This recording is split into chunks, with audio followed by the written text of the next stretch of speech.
que Deus continue a falar conosco, agora através da sua palavra. A nossa reflexão de hoje é sobre a carta de Jesus à igreja de Éfeso. As 7 igrejas da Ásia estavam sofrendo terrível perseguição quando Domiciano era o imperador. O apóstolo João, já idoso, foi exilado pelas autoridades romanas na ilha de Patmos por dar testemunho de Cristo. O pastor Hernandes Dias, em um dos seus sermões, fala-nos que Domiciano quis calar a voz de João e por isso fechou todas as portas da terra, mas Deus abriu uma porta no céu. Deus abre portas onde quer, quando quer. E as portas que Deus abre, ninguém pode fechar. O apóstolo João foi o único dos 12 discípulos originários de Jesus que não foi executado por causa da sua fé. Além de Apocalipse, escreveu o Evangelho e as 3 cartas que levam o seu nome. O livro de Apocalipse relata a revelação que Jesus deu a João sobre eventos futuros que serviriam de encorajamento aos cristãos da época e de todos os tempos. Revela a completa identidade de Cristo, transmite esperança e conselhos aos crentes. A visão recebida por João se inicia com instruções para que ele escreva às 7 igrejas da Ásia. Essas cartas contêm elogios, mas também advertências. A situação da igreja não era ideal, como não é agora. E nós sabemos disso. Portanto, Cristo convocou os seus membros e nos convoca para que se comprometessem, para que houvesse um conserto, uma mudança, para que pudessem viver de um modo justo e que estivessem preparados para a sua volta. Vamos abrir as nossas Bíblias em Apocalipse 1. Vamos ler o versículo 10. Apocalipse 1, 10. Achei-me no Espírito no dia do Senhor, e ouvi atrás de mim uma voz forte como de trombeta, dizendo: escreva no livro o que você vê e mande-o às 7 igrejas: Éfeso, Esmirna, Pérgamo, Tiatira, Sardes, Filadélfia e Laodiceia. Quando João voltou para ver quem estava falando com ele, viu 7 candelabros de ouro e no meio deles o Filho de Deus. Esses candelabros simbolizavam as 7 igrejas. Quem João vê é uma figura magnífica, esplendorosa, não mais o Cristo sofredor, humilhado, mas o Cristo da glória, poderoso, vitorioso. Ele o vê andando no meio da igreja. Hoje, Cristo continua a andar no meio da sua igreja, como refúgio, como consolo, como Senhor e Redentor, mas também sondando os corações, exortando, corrigindo e fazendo promessas. Ao estudar as cartas, podemos ver um cenário que não só ocorreu na igreja primitiva, mas retrata a jornada da igreja de Cristo na terra até os dias de hoje. Essas igrejas nos ensinam várias lições. Deus quer falar nessa tarde comigo e com você de uma forma muito pessoal. Abra o coração e ouça o que o Espírito quer lhe dizer. Ao ler as cartas de Jesus a essas igrejas, podemos ver que, depois daquelas palavras iniciais, ele sempre diz: eu conheço. O Rei dos Reis conhecia precisamente cada uma daquelas igrejas, a atual situação de cada uma delas. como conhece hoje a igreja que você congrega, como conhece hoje a mim e a você. Nada fica oculto ao Senhor. Ele passeia pela igreja, ele conhece. Éfeso era a capital da Ásia Menor, um centro de comércio terrestre e marítimo, uma das 3 cidades mais influentes do lado oriental do Império Romano. Vira sua página agora e deixe nesse texto que Jesus está falando à igreja de Éfeso, Apocalipse 2. Eu vou ler de 1 a 3. Ao anjo da igreja em Éfeso, escreva: essas coisas diz aquele que conserva na mão direita as 7 estrelas e que anda no meio dos 7 candelabros de ouro. Conheço as obras que você realiza, tanto o seu esforço como sua perseverança. Sei que você não pode suportar os maus e que pôs à prova os que se declaram apóstolos e não são, e descobriu que são mentirosos. Você tem perseverança e suportou provas por causa do meu nome, sem esmorecer. Nós já sabemos quem é aquele que anda no meio dos 7 castiçais de ouro que representam as 7 igrejas. É Jesus Cristo, é o nosso Senhor. Ele tem na mão direita 7 estrelas, os mensageiros da igreja, indicando o seu poder e autoridade sobre as igrejas, sobre os seus líderes. A igreja de Éfeso havia se tornado muito grande e orgulhosa, e a mensagem de Jesus lembraria a todos que só Ele é a cabeça do corpo de membros. Só Ele é o Senhor. Jesus começa dizendo: eu conheço as suas obras, e elogia a igreja por, primeiro, trabalhar com afinco, segundo, perseverar com paciência, terceiro, não suportar os maus, quarto, examinar com cuidado as alegações dos falsos apóstolos. Essa igreja não tolerava aqueles que não apregoavam a verdade. E quinto, perseverar em meio ao sofrimento. Para nós, aos nossos olhos, Jesus não teria nada para rejeitar em Éfeso, mas para aquele que conhece tudo e as intenções do coração, nem sempre a igreja é realmente aquilo que muitas vezes aparenta ser. Assim como nós, quando examinados por Jesus, o que importa não é o que os outros pensam de nós, mas o que Jesus fala ao nosso respeito. É a Ele que precisamos agradar, é a Ele que precisamos obedecer.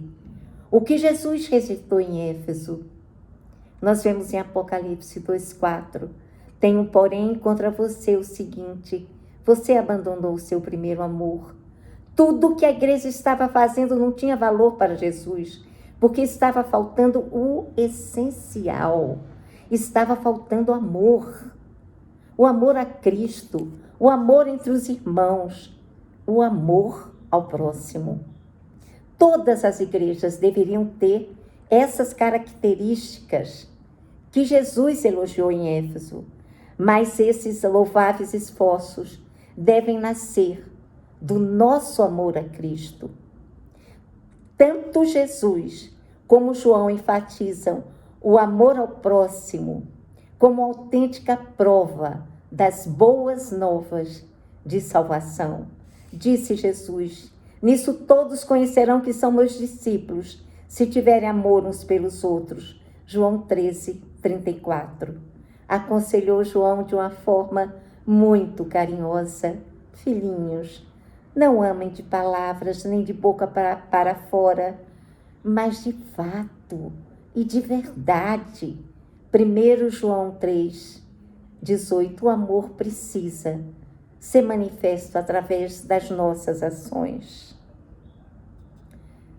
Precisamos estar sempre atentos para que na batalha que enfrentamos para manter um ensino sadio, a pureza moral e doutrinária, não percamos também o fundamental, o espírito caridoso, o amor. O apóstolo Paulo, em sua primeira carta aos Coríntios 13, de 1 a 13, aborda um caminho excelente que devemos seguir, o caminho do amor. E se é um caminho, nós podemos aprender a amar. Quando nos fala a respeito da superioridade do amor sobre os dons espirituais. Paulo termina esse texto dizendo: agora, pois, permanecem a fé, a esperança, o amor, esses três, porém o maior deles é o amor. Conhecemos um cristão maduro, não pelos dons, pelo trabalho que realiza para Deus, mas pelo fruto do Espírito. Gálatas 5, 22, 25. O nosso Deus é misericordioso. Ele nos mostra onde erramos, nos mostra o problema e nos dá a solução. Ele sempre oferece oportunidade de um novo começo. Antes do juízo, vem a misericórdia. Vejo isso de uma forma muito clara nesse momento que estamos enfrentando essa pandemia. Queridas, a trombeta está tocando. Deus está alertando o seu povo, chamando ao arrependimento, a um conserto e dando oportunidade àqueles que ainda não se renderam à sua soberania para ter um encontro pessoal com o Deus vivo, para entregarem suas vidas ao Senhor. O amor é a essência de Deus. O erro que Jesus apontou aos crentes de Éfeso era tão grave que ele colocou 3 importantes atitudes que deveriam tomar. Primeiro, lembrar-se de onde caiu. Segundo, arrepender-se. Terceiro, praticar as primeiras obras. Versículo 5. Essa ordem não é aleatória, ela é sequencial. Lembre-se de onde caiu. É interessante a gente observar que em certa ocasião, quando escreveu a esta igreja, a igreja de Éfeso, Paulo elogiou seu amor a Deus e aos semelhantes. Por isso, também eu tenho ouvido a respeito da fé de que vocês têm no Senhor Jesus e do amor para com todos os santos.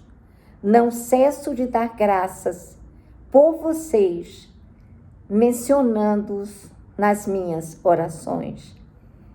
Efésios 1:15. Muitos dos fundamentos dessa igreja já haviam se perdido e a maioria dos crentes da segunda geração havia perdido o zelo por Deus. Seus membros faziam muito em benefício próprio e até pela comunidade, mas a motivação era errada. A obra de Deus deve ser movida pelo amor a Deus, porque é o amor dele que precisamos refletir. Nesse tempo de tantos desafios, de provas, tenho pensado que talvez muitos dos crentes, muitas pessoas que conhecem o Senhor, não têm conseguido manter a paz e a alegria, que são promessas de Deus, porque abandonaram o primeiro amor. Nos primeiros passos da nossa caminhada cristã, tínhamos o entusiasmo e muitas vezes ele vinha sem conhecimento. Queríamos falar a todos sobre Jesus, sobre a sua graça, sobre o seu amor, que nos resgatou das trevas para a sua maravilhosa luz. Aí eu fico pensando, será que adquirimos um pouco mais de conhecimento? E muitos perderam ao adquirir esses conhecimentos, o entusiasmo, o fervor espiritual. Muitos se acomodaram e deixaram de querer conhecer mais e mais de Cristo. As duas coisas são necessárias se desejamos manter um amor intenso, um amor puro para com o nosso Deus, com o nosso Senhor. Será que você ama Deus com a mesma força de um cristão recém-convertido? Precisamos pedir que o Espírito Santo nos ajude a lembrar de onde caímos. Nós vamos ver agora a segunda coisa que é necessário fazer: arrepender-se. Arrependa-se e volte à prática das primeiras obras. O conselho que Deus dá à igreja de Éfeso é para cada um daqueles que reconhecem que perderam o primeiro amor, mas não somente para eles, mas para todos nós, quando cometemos algum pecado. É preciso reconhecer sempre o erro, se arrepender e assim obter o perdão de Deus e continuar a caminhada com uma nova disposição, com paz e alegria do Espírito. Se a igreja de Éfeso rejeitasse ou falhasse em se arrepender e praticar as primeiras obras, Jesus advertiu: se você não se arrepender, virei até você e tirarei o seu candelabro do lugar dele. Se a igreja de Éfeso rejeitasse ou falhasse em se arrepender e praticar as primeiras obras, Jesus advertiu: se você não se arrepender, virei e tirarei o seu candelabro do lugar dele. Essa é uma advertência muito séria. A igreja deixaria de ser efetiva, deixaria de existir como uma congregação cristã. O próprio Jesus extinguiria qualquer luz que não cumprisse o seu propósito. Nós recebemos a luz de Cristo. Nós precisamos expandir essa luz. A igreja de Éfeso precisava se arrepender do seu pecado, assim como nós também precisamos nos arrepender quando pecamos contra o Senhor. Em cada carta há uma promessa para aquele que vencer. E nós temos, então, por último, um convite e a recompensa. E o convite é: quem tem ouvidos, ouça o que o Espírito diz às igrejas. E a recompensa: ao que vencer, dar-lhe-ei de comer da árvore da vida que está no meio do paraíso de Deus. Apocalipse 2:7. No final, o mal será destruído e os crentes serão conduzidos a um paraíso recuperado. Na nova terra, todos comerão do fruto da árvore da vida e viverão eternamente com o Senhor. A vida eterna é comunhão com Deus e Deus é amor. A igreja de Éfeso ainda poderia voltar ao primeiro amor e ter essa maravilhosa e melhor recompensa. Porque, queridos, o melhor ainda está por vir. Assim como a igreja de Éfeso tinha pontos positivos, também tinha pontos negativos. E tudo isso deve ser aprendizado para cada um de nós. Precisamos ouvir as advertências feitas por Cristo às igrejas e tirarmos da nossa vida todo pecado que possa bloquear o nosso relacionamento com Deus, a nossa comunhão com o Senhor. O livro de Apocalipse termina com a súplica: ora vem, Senhor Jesus. Cristo nos chama a suportar com fé um mundo cheio de problemas, perseguições, maldades, imoralidades, porque nada pode se comparar com a transformação que trará por ocasião da sua volta. Somente Ele controla a história da humanidade. Somente Ele perdoa pecados. Somente Ele recriará a terra e trará a paz para sempre. Ora vem, Senhor Jesus, que estejamos preparados, aguardando com alegria a sua volta. Amém.